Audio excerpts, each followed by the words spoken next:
Waves. The 2026 IBCPC Festival podcast, navigating the journey of life through sport. Welcome to Waves, the new podcast of the 2026 IBCPC Festival, accessible from the official festival website or from most streaming platforms. Waves are designed to keep you up to date with the festival through a series of episodes focusing on different themes such as sisterhood, sports and health, and as well as discovering Aix-les-Bains and the French Alps. With testimonials and interviews, Waves aims to be lively, unifying and above all enthusiastic.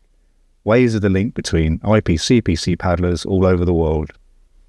To start our podcast, we gave the microphone to Meri Gibson, the IBCPC president, to recount the birth and the history of the IBCPC Festivals. Hello, Meri.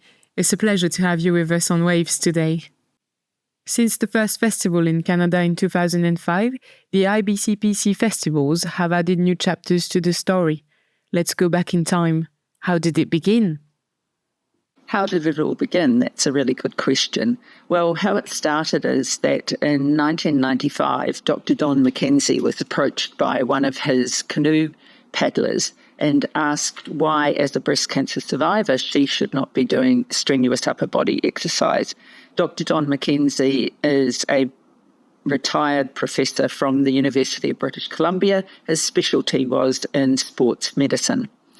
So he thought to himself, well, I don't see any reason why they can't paddle. And he put together a team of breast cancer survivors, and he chose dragon boating because he thought this was a strenuous upper body exercise.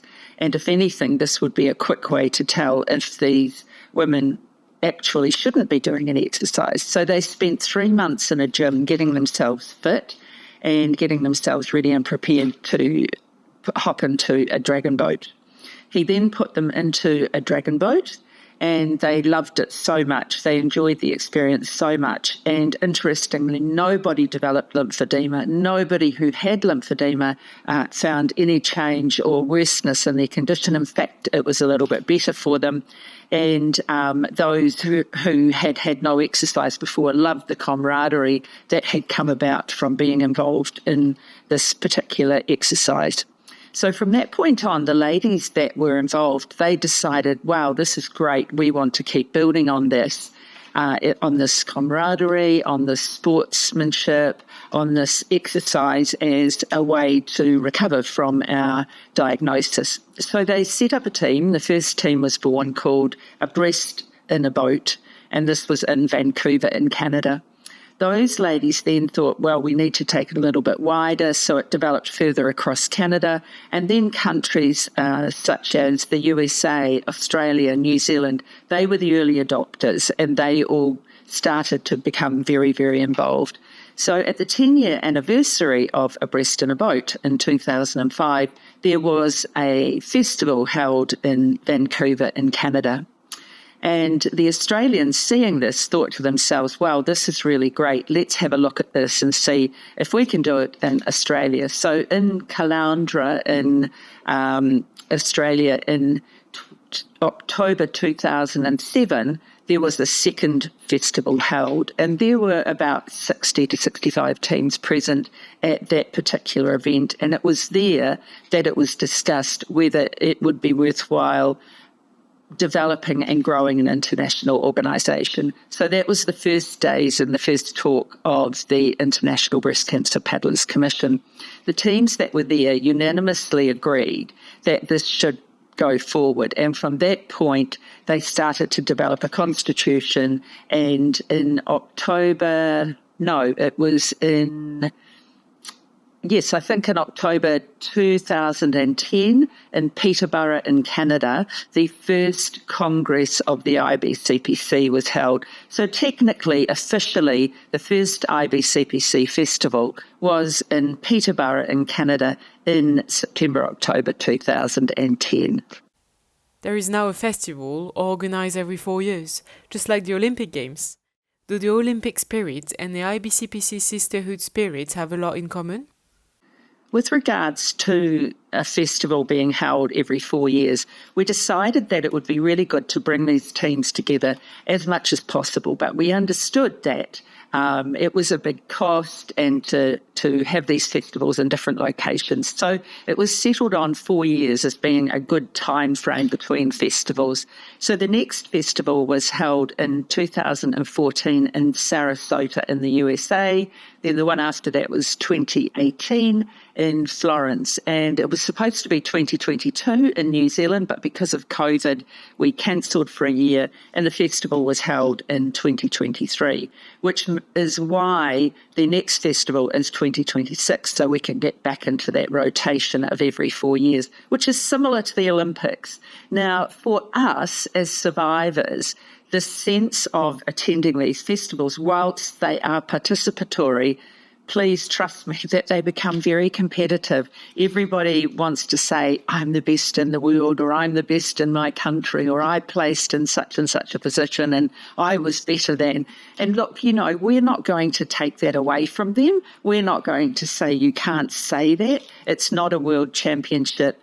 It's a participatory event. Everybody comes away with the same medal, but we are more than happy for them to carry on with the bragging rights and to consider it like an Olympics for them, because for many people there is this real spirit and sense of camaraderie, this sportsmanship, this total belief in exercise as medicine, and that we have absolutely built our premise on. We believe that exercise is medicine, is the only way to go. And of course, we do have a lot of laughter, which I'm sure also happens at the Olympics. But yes, there's this incredible sense of camaraderie, and some people call it a sisterhood, but I do want to say that there are also male breast cancer survivors. So it is a personhood or a brotherhood, whatever you want to call it. We don't mind, but it's because we're non-political, we're non-partisan, all of those things, but we are about the collegiality. We are about supporting each other. We are about sharing our stories, and it's the stories that makes it so interesting. Compassion, camaraderie, celebration of life and healthy lifestyle. Is it the message promoted by the festivals?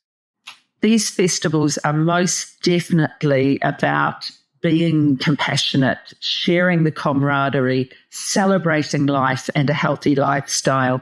And that's so important to us. That's why, even though, as I have said, people love to think about the competition side of it, but the participation, the integrity of that honesty around those stories that we tell, that is what is important to us. That's what brings us together. That's what really promotes the message of these festivals. And that people live by these festivals. In New Zealand, for the first time, we honoured the metastatic survivors. And let's be real here, those people have perhaps not a long life ahead of them. They are in the last stages of their life, many of them. Some have been metastatic for a long time, but we really wanted to honour them. And from 2023 in the festival in New Zealand, 2 of those 11 metastatic people have passed away. And for both of them, it was so important to be a part of this festival, to be honoured in this way, to feel this incredible compassion towards them. And both of them expressed that gratitude through their families to me after their passing. And both of them had asked if they could share the beautiful poem that I read out called Dragonflowers, which was written by one of my teammates, Bernie Veal. And that tells such a beautiful story about the compassion, about watching those flowers float away, about never forgetting. And then, when we had the song playing of Angel in the Morning, just touch my face before you leave me, baby. It's so poignant, and it totally brings together everything we're talking about.